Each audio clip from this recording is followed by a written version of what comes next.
আসসালামু আলাইকুম রহমতুল্লাহ বরকাত। ফেরেশতারা সওয়াব লিখতে লিখতে ক্লান্ত হয়ে যাবে। এমন একটি আমল আজকে আপনাদেরকে বলে শোনাবো, যে আমলটা যদি কেউ করে, প্রত্যেক দিন করে, তাহলে তার জন্য জান্নাত সুনিশ্চিত হয়ে যাবে ইনশাল্লাহ। ৮০ বৎসরের গুনাহখাতা মাফ হয়ে যাবে। ৮০,০০০ ফেরেশতারা তার জন্য সওয়াব লিখতে লিখতে ক্লান্ত হয়ে যাবে ইনশাল্লাহ। বন্ধুরা আমার, বাবাজিরা আমার, আল্লাহ পাক রব্বুল আলামিন পবিত্র কালামুল্লাহ শরীফের মধ্যে অনেক কিছু বর্ণনা করেছেন, কিন্তু বন্ধুরা আমার ৮০,০০০ ফেরেশতারা তারা সওয়াব লিখতে লিখলে ক্লান্ত হয়ে যাবে।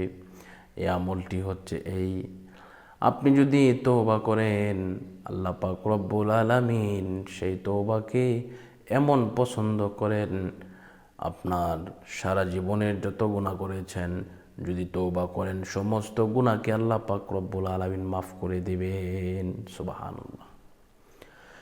যেহেতু আল্লাহ পাক বলেছেন, ইল্লা মান তাবা ওয়া আমানা ওয়া আমিলা আমালান সালিহা ফাউলাইকা ইউবাদদিলুল্লাহু সাইয়্যাতিহিম হাসানাত ওয়া কানাল্লাহু গফুরুর রহিমা। সুবহানাল্লাহ, সুবহানাল্লাহ।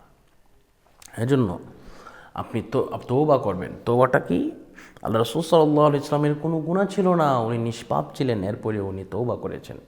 তওবাটা হচ্ছে এই: আস্তাগফিরুল্লাহ রাব্বি মিন কুল্লি যামবিন ওয়া আতুবু ইলাইহি লা হাওলা ওয়ালা কুওয়াতা ইল্লা বিল্লাহিল আলিয়্যিল আযীম। আমি আবারও বলছি, আস্তাগফিরুল্লাহ রাব্বি মিন কুল্লি যামবিন ওয়া আতুবু ইলাইহি লা হাওলা ওয়ালা কুওয়াতা ইল্লা বিল্লাহিল আলিয়্যিল আযীম।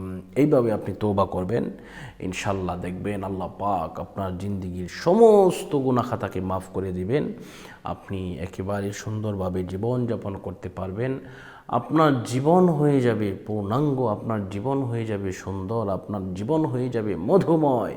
আপনার জীবনের মধ্যে কোনো অভাব অনটন কোনো কিছুই থাকবে না। আপনার যদি শত্রু হয়, কেউ যদি আপনাকে আক্রমণ করতে চায়, আপনাকে যদি ঘায়েল করতে চায়, আপনার ক্ষতি করতে চায়, করতে পারবে না। কেননা আপনি থাকবেন আল্লাহ পাক রব্বুল আলামিনের রহমতের মধ্যে, সুদৃষ্টির মধ্যে থাকবেন ইনশাআল্লাহ। এজন্য আমরা এই আমলটা সবসময় করার চেষ্টা করব। আল্লাহ সুবহানাহু ওয়া তাআলা আমাদের সকলকে কবুল করুন, মঞ্জুর করুন। আজকের মতো এই পর্যন্তই। সকলের কাছে বিদায় নিচ্ছি। আসসালামু আলাইকুম ওয়া রাহমাতুল্লাহি ওয়া বারাকাতুহু।